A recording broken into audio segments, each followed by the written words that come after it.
Unfortunately, I started my career when Bradman retired, 1948-9, and that's something I've always had to live with. So I didn't actually play against him. But you would have seen but him, yeah? I've seen him play, or I had seen him play, and he was, I'm assured, by everyone who played with and against him, easily the best.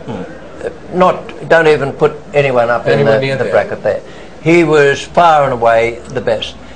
With that information, and when I'm looking at the modern day players and players from that particular year, my view is that the best player I've ever seen is Tendulkar. Not by much from Brian Lara, and there are plenty of others around. Greg Chappell was a great player for Australia. So there are a lot of other players just a little bit below that level. But to choose one, then it would be Tendulkar, and I've said that for a number of years.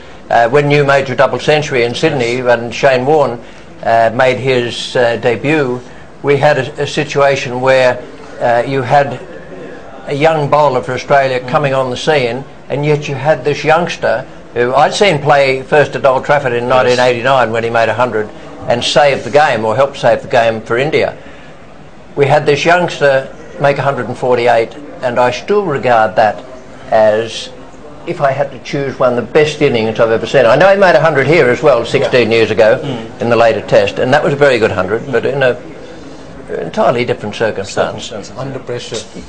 Well, India were being beaten and they were thrashed. But in Sydney, it was just something else, and I've marvelled at it ever since. So for me it is Tendulkar by that much, but remember there were some great other players there as well.